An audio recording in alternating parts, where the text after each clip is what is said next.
Welcome to this episode of the Justice Team podcast on the Justice Team Network. And this episode, we have the pleasure of Jonathan Michaels, who is a product liability guru, and he's the first one to try a Tesla Autopilot defect case here in California. Jonathan Michaels comes to us from Newport Beach, California. He's known as is it just productdefect.com? What's your website? Good question. Defectattorney.com. Defectattorney.com. My wife says I'm a defective attorney.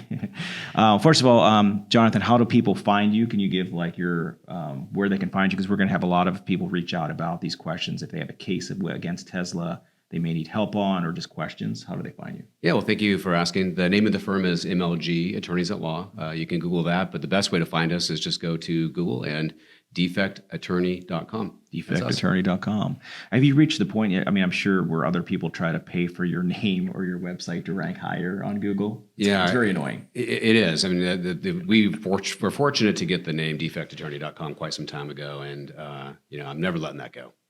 Yeah. So first thing, I think a lot of listeners, when they get a product case, they underestimate how much work it is. That's very true. Yeah. So, I mean, you obviously had a 6-8 week trial, I would assume? Yeah, it was a 7-week jury trial out in Riverside. Mm-hmm. And that's actually the small part of it. It's the couple years of workup and then the intensive 2 months right before trial. I mean, we had 25 expert witnesses between both sides. Yeah. And I think that's, and how much, if you don't mind me asking, how much cost did you have to front just for that case? Yeah, we had about $900,000 in hard costs.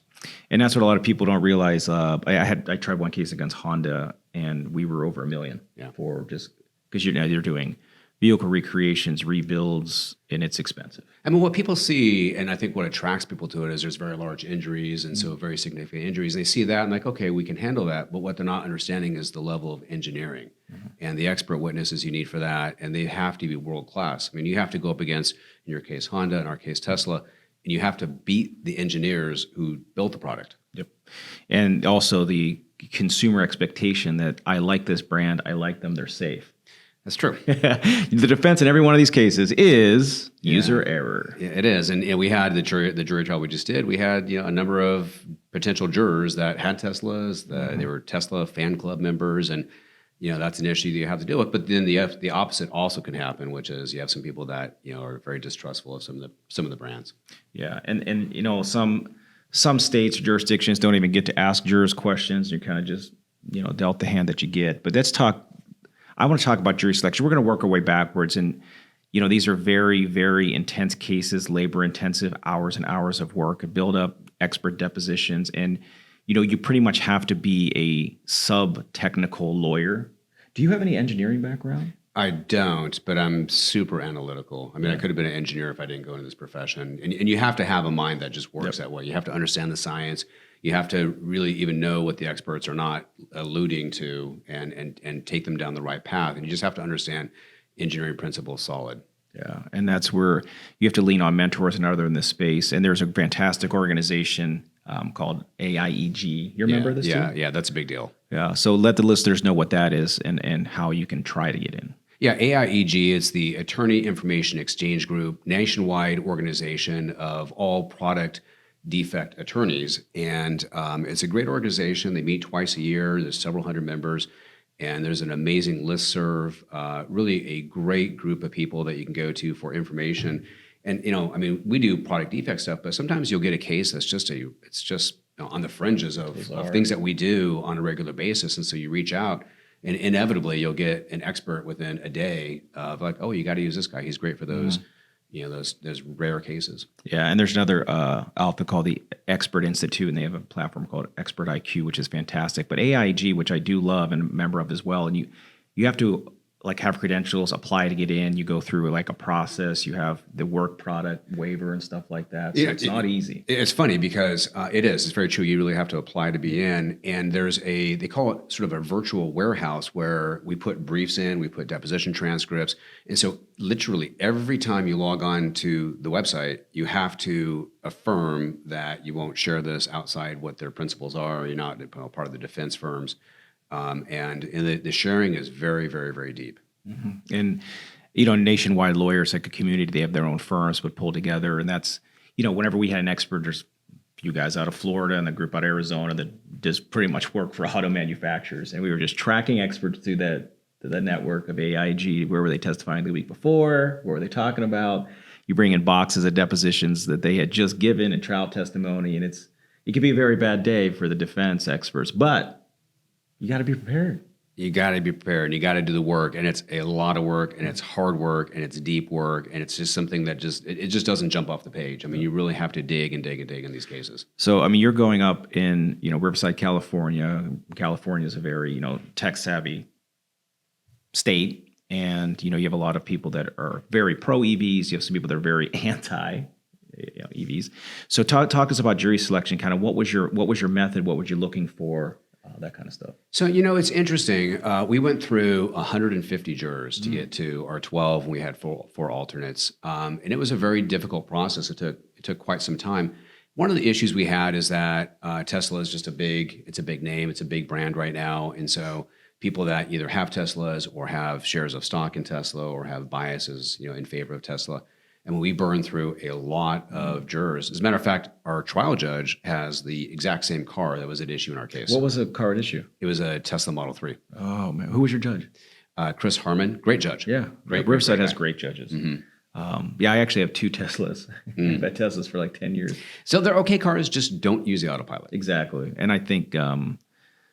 I have it on both vehicles. We have 2 Model X's, and I will use it on the freeway in the carpool lane, but I will just have my hands and feet there just so I can have it's actually another set of eyes. But I just don't get where I know people that are like, I turn it on and I go to sleep in the car. I was like, are you insane? Well, the issue is that Tesla really fosters that belief. And that's really a lot of their marketing is they're fostering this belief of the car will drive itself, and people fall for that. And the reality is it's a very low level system in terms of the automation that it supplies.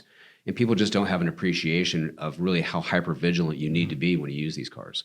And it seems to me like these cases, and I did not see any of the trial, I heard a lot about it, was following it, but you have this big battle against like, okay, even if Tesla could have done better, even if their product wasn't up to par, it's still this person's fault.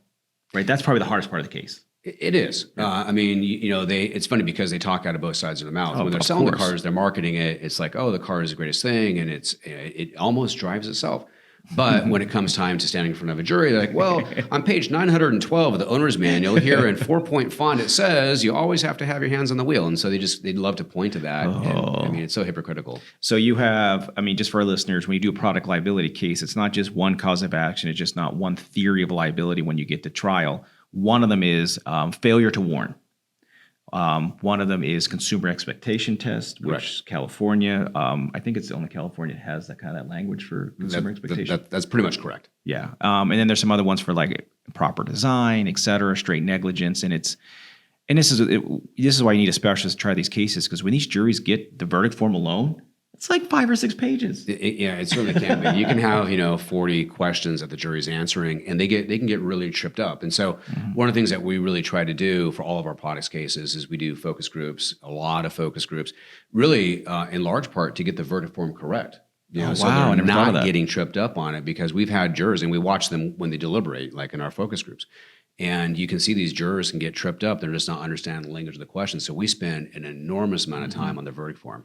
So you have your beautiful mock courtroom, which we were looking at photos of, and it's better than most federal courthouses, especially state courthouses. So walk us through how you go through, and I think it's important for people to understand. I'm sorry we keep pivoting, listeners. I'm fascinated by this shit. So you have your mock courtroom, and I assume you're doing what we call focus groups. Kind of explain how you do this. So, we put on mock trials, and we do these all the time. I actually did one just 2 days ago. We're doing these once a week, once every 2 weeks. And we literally bring in a mock jury. So we'll have generally 12 jurors in the panel, and we'll pick a jury depending on what we're looking for. Sometimes it might be that's going to resemble the jurisdiction. Sometimes I might want an extremely conservative jury to see, okay, like this is the worst jury that I could get. How do I do with them? We have a number of different ways that we do it. My favorite way is when we do sort of a blended opening and closing. So it's explaining the story, but with a little bit of argument. And then we give them the verdict form. We have them do an individual verdict form. And this is a fascinating part. So we can see where each person is with their own thoughts. And then they send them into a deliberation room and let me actually make them deliberate to a verdict and see how it changes. And one of the things that's really interesting about that is you start learning personality types and like, okay, this person gave us 30 million individually, but then they folded and went down to 6 million with a group. Why did that happen? And what does that person need to feel Do secure? you make them do like those personality tests before? We don't do personality tests, but we get an enormous amount of data on them. So we know everything about them. Yeah, and I think that's, this is just the art of, we could speak forever of picking juries and figuring out personality types, but that's a big thing. Like there's a bunch of consumer data, how they sell products and where based off of your personality type, right? So it's like, we should be doing this, and a lot of us are doing this in jury trial, but it's a big lift, man. It is, and I think that getting back to the Tesla trial, we had several days of jury selection. We got down to the last day. We had 10 jurors that were iced in the case, so they were going to be in the case, and all 10 were really good for us. And we get to the last day of the jury selection, and jurors 11 and 12, and we had 2 peremptories left, and we had to save those for also the alternates. And so we had the last juror you can get. came in, and it was tough. That person was, if she was a very nice lady, but a very commanding personality. And if she's with us, we're good. If she's against us, she's pulling people with her. Yeah, and that's what a lot of people that teach picking juries is it's really jury deselection, and you got to get the bad jurors that pull the other ones out. Yeah, and you really have to save your ammunition. I mean, there's a temptation like, okay, let's get this person out on the early stages. Like, well, yeah, but you don't know what's coming down the corner next, and that can be tough. And do you, when you pick your juries, do you do it as a team? Do you have a jury consultant? What's that look like? All of the above. We have a jury consultant, and it's reading the tea leaves. We have, and actually, this is funny you ask, because with our mock trials, this is how intelligent we get with this. So we have everyone from our office that we think can read people well come in, and we have a lot of people in our office and read the jurors, and so we actually rank ourselves internally at how well they pick the jury, how well they pick the jurors. And so we then have number 1 person, number 2 person, all the way down to, number 30. And so we bring the top 3 or 4 people to the trial because we've kind of gotten them able You're to gamifying internal systems. That's awesome. Yeah. And so then we have our number 1 person who's a lady in our office, and she's just really good at reading people. And so if they're ever in doubt, like you have, when you're picking the actual jury, like, okay, some people like this person, some people don't. I'm kind of going to her as a tiebreaker. And there's another, you're aware of the AI called Emotion Track. Have you seen this one? I have, yeah. Yeah. They're actually coming here later to the studio. I haven't seen it yet, but we just used it for a trial. We're in right now. One of our trial lawyers uses. I'm interested to see what happens. We haven't used that. We've just been a little more old school, trying to read people and get a feeling. And we're building a tribe and trying to build a tribe. Exactly. And have you used? Again, listeners, you want to for people on our end of the aisle, like we don't get paid per hour, we get paid per hap. So we're going to weaponize every single advantage we can to do the most important part of the case, which is jury selection. Yeah. Then meeting your burden. So do you guys, whenever you do all your focus groups, how do you collect all that data? Because you do many. If you're in a case like this, you're doing several. Yeah, we did 11 mock trials for this last Tesla case that we did. Wow. And, we'll have different juries. Like I did, and of the 11, we lost 2. So we won 9, lost 2 of our mock trials, and you actually you take them to lose them, so you can learn the most. So from losing. do you play the defense lawyer? So sometimes I'll play. Actually, to tell you the truth, my favorite thing is, and I've never seen anyone else do this, I like to play both. Oh, so I get up and I do the plaintiffs, and then I sit down, and we have a judge who's overseeing the whole thing, and he says, "Okay, defense, are you ready to proceed?" And I say, "Yes, Your Honor." I stand up, and then I start doing the defense, and I do both equally. Right, so there's an equal amount of vinegar and venom in both, and then the jury doesn't know what the heck is going on. They don't know who's putting it on. And the reason I like that is twofold. Number one, it takes the person out of it. Right, so if you and I go up against each other, they might like you more, might like me more, and that might sway them as to why they're actually going to vote a certain way. But if you do it against yourself, it removes that. And the second thing is, now I have to argue the defense case, intently. And it really forces me to learn it. Better advocate. And here the funny thing is, so when I stand up, and I've done this a ton, and I'm doing the defense, I'm actually trying to win. You just get so competitive in this thing. I'm trying to beat us, and you just get so into it. And then the funny thing is when they come out and after they deliberate and reach their verdict, you say, okay, who do you think's putting this on? And about half think it's we're the plaintiff, half think they're the defense. They have no idea. They have no idea. Oh my God! And on the defense side of stuff, it's just like, I feel it's so easy for them to win these cases. They have a blank check to hire all these experts that just say whatever the heck they want to say. They do all these stupid BS tests that just say what they know it's going to say. They do. And, the experts that the defense have, they just use them again and Again again and and again. again. And they really will, they'll say anything. And I think on our side, the experts that the plaintiffs use, I just feel like they have much more integrity. They're not just going to say what you want them to say. Their reputation's on the line. So it's just very different. Yeah, and they don't have a warehouse to run crash tests over and over again, and then hand select the videos to send you. Right, it's messed up. So anyway, so that's kind of like when you're doing jury selection for these types of cases, we kind of cover the focus groups, which are vital. You're doing product liability, you got to know what you're going in there with. Have as many eyes on them as you can when you're there, and whenever you're selecting the jury, Jonathan, you're in the moment, right? You're not taking notes. I'm not taking notes whatsoever. So I go up there, I've got no notes. And, a lot of people, a lot of practitioners, they try to memorize the jurors' names.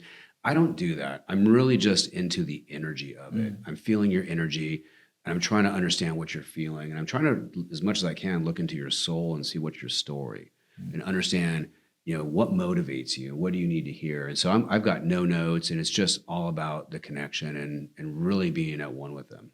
Yeah, and that's where it's always good to have, a team. And there's always even if you're a young solo, there's other lawyers that will just volunteer to help you pick a jury. Very true. I mean, I'm actually going on Sunday. I'm going to Sacramento to watch a jury trial my friend's putting on. Oh, nice. And I just want to go watch the experience and help the team, see if I can, be beneficial in some way.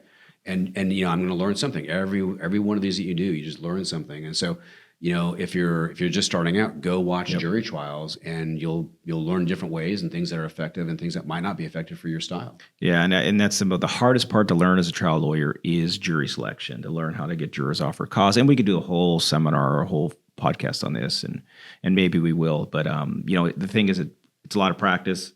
Have people there that know what they're doing. Have mentors.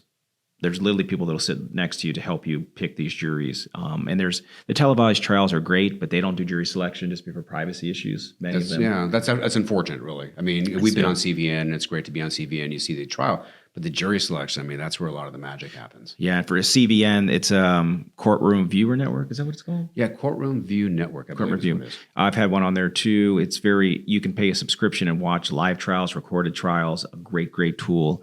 And something for to analyze, like, have you taken all of your trial transcripts and comb through them, or use any type of AI to be able to help you story arc and do stuff in the future? I don't. Every trial, whether I win or I lose, I'm just sort of traumatized from the whole experience. And I get the transcripts. Everyone wants to read them. I send them out to anyone who wants them. I just can't go back and look at it. And even I had a great opening or a great closing, I just can't. I replay it over my head again and again and again, but I just don't go back and read it. I just can't. So tell us some of the technical stuff for our listeners. The Tesla Autopilot. What are the defects? We talked failure to warn, 90th page of the thing. Walk us through the cause of action and why it's effective. Yeah. So the Autopilot, it's just not ready for prime time. It's just not. I mean, many people don't know this, but the Tesla Autopilot is actually in beta. Oh no, I didn't know that. It's in beta. It's in beta, which if you look up the Merriam-Webster's definition of beta, it's a product that is not yet ready for production, right? So they have this in beta. They know it's in beta. They send it out, and it just isn't. It's just not there. I mean, the product is just not ready. And here's the thing that people find to be not surprising but downright shocking. Do you know that there is no regulation? There's no federal regulation, no state regulation over Autopilot whatsoever. Really? None. Zero. And when they do the federal regulation, they'll start a committee that's just the auto manufacturers that are head of the committees that write their own rules. A lot of people don't know that. They literally will have their own, they're governed by their own people. It's crazy. They are. And even that for the Autopilot, it's a ways out. So right now it's the wild, wild west. And that's why I think this is such a ripe opportunity. And one of the motivating factors for us doing the Tesla case, I mean, look, one, you want to win for sure, and you want to help your client. But the other is to bring publicity to this issue that's just been lurking in the shadows for years. And we succeeded in that in spades. So so let's go through the defects. One, they're in the beta. How does it fail? And then what is the failure to warn, the consumer expectation test? Let's walk through. So it's in beta and it's doing several things. One is it'll steer when it shouldn't steer. It'll not stop when it should stop. I mean, we're seeing this time and time again. And there are just a number of conditions where it just won't work properly. I mean, right now we've got 9 Tesla Autopilot cases. Yeah, we just actually picked up a case last month where, true story, there is a family, young family, and they're driving across country, 80 miles an hour down an open country road on autopilot, and there's a fire truck that was pulled over to the side, partially sticking out in the lane, which they're supposed to do to protect the motorists that they're helping. And the Tesla Autopilot just drove straight into the back of the fire truck at 80 miles an hour. I mean, it's just not ready for prime time. And the problem is, when you're using the autopilot, you're not really being hyper vigilant. And if you are being hyper vigilant, then what do you need the autopilot for? Right. Yeah. So you're kind of you're looking around, you're chit chatting. You might have your hands on the wheel, but you're not just really paying attention. And there's a concept called automation complacency, where the automation complacency, where the brain starts to, the reaction time is drastically slower than if you're driving. So people just get lulled into a sense of security. I see that's probably a human factors issue that you had in trial. It's a big human factors issue. Yeah. So for example, if you're driving 70 miles an hour and there's a car that stops in front of you, you have to see it. Your brain has to process it, tell your foot to stop, and then your foot actually presses the brake. That takes about 1.6 seconds if you're driving, right? When you're using on autopilot, 3.6 seconds. Wow, because you're that expectation that it's helping you. Yeah, you're just not paying attention the same way. I mean, you might be. That makes total logical sense. Yeah, you're not necessarily falling asleep or daydreaming, but you're just not. I mean, that's the whole point of having autopilot. Yeah. And if you're being hypervigilant, then why do you need autopilot? And here's the other thing that I think people find surprising. So there's 6 different levels of automation. From level 0, which is zero systems, like back in the 1950s, just gas pedal and a brake, all the way up to a level 5. So 0, and then 1, 2, 3, 4, 5. 5 is fully automated. And if you ask people, where is the Tesla Autopilot system, which, by the way, they also call full self-driving, people think it's probably a 4 or a 3. It's actually a level 2 system. Really? It's a level 2 system. That one thing that I was jokingly telling people when it first came out, I was like, what the best thing is they can't even advertise it for, is you can be drunk as a skunk, put on autopilot, at least help guide you home. Yeah. Yeah. And we actually have that case as well. We have someone in the Midwest was coming out of a bar really, really wasted. They put on autopilot because they thought that was the best thing to do. Autopilot started driving down the wrong side of the street. Oh, Lord. And went head on into a motorist. And again, the challenge of that case is, Tesla screwed up. They weren't ready for prime time, but... what's he doing drinking and driving? And that's a challenge. I think that's the altruistic thing, that what you're doing is you're going into that courtroom and you're likely going to have some sort of fault on your person. You will. And the more... You embrace that. You do, and you have to lean into it. And so the more people start to understand, the deficiencies with this, the more publicity, just the better it is for all of us. Yeah, and there are, just for our listeners, there's some states that are better than others for trying product liability cases. California's a pure what's called comparative state. So even if your person's 99% responsible, the jury says they're 1% responsible, there's still recovery. But there's some states where your person has to be less than 1%. Yeah, so I mean, Virginia. Right. So Virginia, I mean, if you have really it's a complete bar. I mean, if you're 5% at fault, it's a complete bar. Most states other than California's on the one extreme, Virginia's on the other. But there's a lot of states that you're 50% responsible, it's a bar. That's like Massachusetts is like that, and others. So you just be cognizant of whenever you have a product liability case, there's a chain of people. It could be even Amazon now under some law, but it depends on who the manufacturer is, who the distributor is, who the local person was that sold it. So before you even file a case, talk to an expert like Jonathan Michaels to see, hey, what state is probably the best venue for this? Because it matters. If you found the wrong place, man, you might be dead on arrival. You could be toast. It's funny because we have a case that's in Indiana, which is a 50% comparative fault. And so the trial that we did earlier, the mock trial we did earlier this week, we know we're going to win the case. I mean, it's a home run of a case. The liability is clearly there, but our guy, might have some responsibility. So we actually tried just the comparative fault issue. And the jury came back 15% against our guy, 85% against Tesla. So we're good, right? But you don't know. I mean, what if the jury comes back at 40% or 50%? I mean, do you really want to invest $1 million, $3 million of fees? And the jury, unfortunately, juries don't know that. No, they don't I understand. mean, that you can whatsoever. message the best you can when you're closing. Like, look, if you put this person more than 40%, responsible, they don't learn their lesson. This continues to happen over and over again. You do what you can. You do what you can, but that was really beneficial for us to try that case to see, what messaging they needed to hear and where they would come on the comparative fault issue. So, because the case is not in California. If it was a California case, I wouldn't have done that, but it's an Indiana case, so we needed to. So whenever you have the failure to warn, walk us through that issue and how you do it. Yeah, so the failure to warn, I mean, again, they're not, Tesla is not telling people that it's a level 2 system. There's no indication whatsoever it's a level 2 system. They're not telling people that it's in beta with any kind of appreciable understanding. And so there's a failure to warn that the system is going to lull you into a false sense of security. And it's even worse for Tesla. It's even worse than that because it's not even a failure to warn. It's in my view, it's outright fraud in some instances.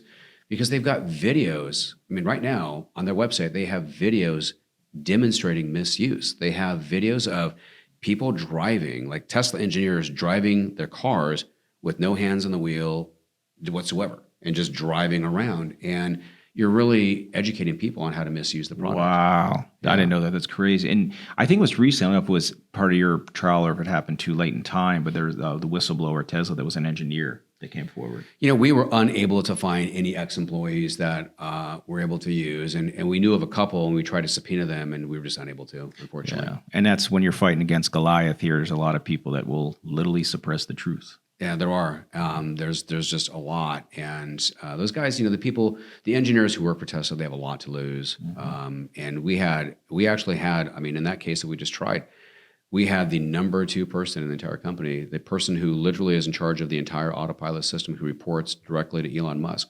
I mean, he was the guy in trial. Yeah, and it's hard when you have that person with that level of confidence backing their product and all those other things, like as a human being rather than an expert. Yes, man. That's true. So, before we end the show, I want our listeners, we know how to find you. What other types of cases, if people have questions about or want to co-counsel, what are you looking for? So, great question. I mean, we have all types of defect cases. So, I mean, clearly autopilots, but there's also airbag non-deployments or inadvertent deployments, seatbelt cases, roof crush cases, tread separation for tires, fuel-fed fires. So any kind of a defect. And I would encourage people, what we see a lot of, quite frankly, is let's say there's a crash, right? Just a crash at an intersection. And there might be a $35,000 policy or $50,000 policy, something where there's a catastrophic injury and there's just no insurance. It may be that that's all there is, but there may also be a defect. I mean, the number of defects are just walked over because of people don't know to look for it. So if you have a case where there's a catastrophic injury, limited insurance, let us take a look. There may be a defect. I mean, quite frankly, when we have a crash, we don't even name the other driver. Wow. We only go after the manufacturer. And for those listeners that do, and if you reach out to Jonathan or his team, they're willing to invest the time, money, and energy to take a look at it. And if there's nothing there, they walk away and eat the costs. Yeah, we do. And we actually have, we have a big staff. So we have engineers on staff. We've got accident reconstructionists on staff. And so we know how to look at the stuff very, very quickly and deeply and say, okay, so here's what happened. And so, yeah, if we look at it and, we think that's just not there, we don't charge anything for that. Wow. Well, we're at the end of the half hour here, and we could probably talk forever, and I'd love to have Jonathan on again. If you have any questions, go to justicesteamnetwork.com or find our Apple channel or see us on YouTube. And now you know where to find Jonathan. He's going to be hanging out at Newport Beach, but really multiple weeks across the country, different courthouses, different places of America. And for those trial lawyers who are listening, you know the struggle. And as sexy as it sounds, staying in a Holiday Inn in the middle of nowhere, eating that breakfast food every day, it does wear on you. I've been there. I've been there a lot. Well, ladies and gentlemen, thank you for listening to this episode of the Justice Team Podcast. And thank you for listening to this Tesla Autopilot and Product Defect Masterclass. Well, thank you. It's been a pleasure being on the show, and I appreciate it. Thank you.